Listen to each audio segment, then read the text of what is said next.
ব্যাখ্যা এখনো বোঝেন নাই, আরো বুঝতে হবে। মুখের দুর্গন্ধ, রোজা থাকার কারণে রোজাদারের মুখ দিয়ে এক ধরনের দুর্গন্ধ বের হয়, কথা কয় না। এই দুর্গন্ধটা অত্যন্ত দুর্গন্ধ। মানুষের কাছে দুর্গন্ধ হলে আমার আল্লাহ বলেন আমার কাছে মিশক আম্বারের চাইতেও প্রিয়। রোজাদারকে কি পরিমাণ আল্লাহ ভালোবাসে। মানুষের ভালোবাসা যখন প্লাটনিক পর্যায়ে যায় তখন গন্ধ আর সুগন্ধ তারতম্য করতে পারে না।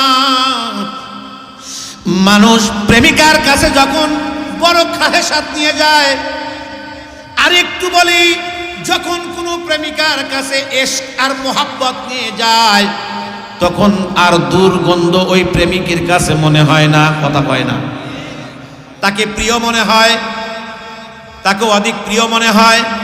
স্বামী স্ত্রীর ব্যাপারটাই আপনি মনে করতে পারেন। যখন দুজনের ভালোবাসা প্লাটনিক পর্যায়ে যায় তখন দেখবেন বাগান কার দুর্গন্ধ কার সুগন্ধ এটার কিন্তু প্রেমিক প্রেমিকার প্রতি কোনো খেয়াল থাকে না। কেন? কারণ প্রেমের বিষয়, প্রেম এমন এক জিনিস তিতা মিঠা লাগে। প্রেমের কাছে গরম ঠান্ডা লাগে, ঠান্ডা গরম লাগে। কারে বুঝায়? বোঝে না কেন? আমি কি বুঝাইতে পারতেছি নাকি? প্রেম এমন এক জিনিস, দূরের রাস্তা শর্ট হইয়া যায়। প্রেম এমন এক জিনিস, লম্বা রাত ছোট হইয়া যায়। প্রেম এমন এক জিনিস বাজান, গরম হইলেও ঠান্ডা হইয়া যায়। প্রেম এমন এক জিনিস, ঠান্ডা গরম হইয়া যায়, গরম ঠান্ডা হইয়া যায়। মালিক বলেন আমার রোজাদারের মুখের দুর্গন্ধ মানুষের কাছে দুর্গন্ধ হইলেও আমার কাছে মিশক আম্বার। জোরে জোরে বলেন, জোরে বলেন। কিন্তু আমার প্রশ্ন হলো, একজন মানুষের মুখে দুর্গন্ধ না সুগন্ধ কেমনে বোঝা যাবে? কাছে না গেলে তো বোঝা যায় না। দূরে থেকে বুঝতে পারবেন আমার মুখে সুগন্ধ না দুর্গন্ধ? আপনি কেমনে বুঝবেন? আমার কাছে আসতে হবে, নাকে নাক লাগাইতে হবে, আর একটু কাছে আসতে হবে, ঠোঁটে ঠোঁট লাগাতে হবে, কথা কয় না। চোখে চোখ রাখতে হবে, তাহলে বুঝতে পারবেন সুগন্ধ না দুর্গন্ধ। মালিক বলেন রোজাদারের মুখের দুর্গন্ধ আমার কাছে মিশক আম্বারের চাইতে প্রিয়। তাহলে আমি বুঝাইতে চাই আল্লাহর কুদরতি মুখ আর রোজাদারের মুখ থাকে কোন জায়গায়? আরে কই? সাবধান, আমি বুঝানোর চেষ্টা করছি। রোজার মাস কাজে লাগাও। সাবধান, রোজার মাস প্রেমের মাস, রোজার মাস আল্লাহকে কাছে পাওয়ার মাস। রোজাদারের মুখের দুর্গন্ধ আল্লাহর কাছে প্রিয়। তাহলে আল্লাহর কুদরতি ঠোঁট আর বান্দার ঠোঁট যেন এক হইয়া যায়, হবেই না কেন? ওহুয়া মাকুম আইনামা কুনতুম। মালিক বলেন আমি তোমার সাথেই থাকি, তোমার কাছেই থাকি। মালিক বলেন নাহনু আকরাবু ইলাইহি মিন হাবলিল ওয়ারিদ।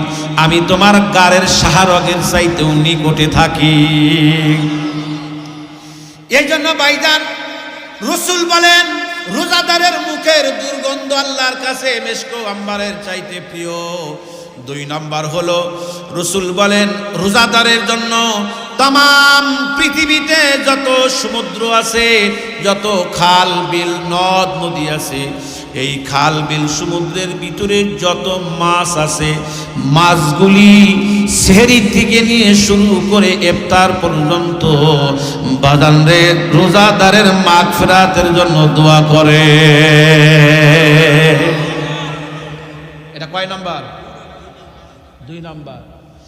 নাম্বার 3 রাসূল বলেন 3 নাম্বার হলো রোজাদারের সম্মানে প্রতিদিন জান্নাতকে সাজানো হয়।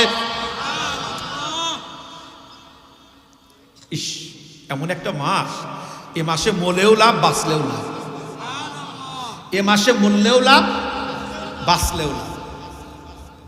4 নাম্বার হলো রমজানের দুর্বৃত্ত শয়তানকে বন্দী করা হয়।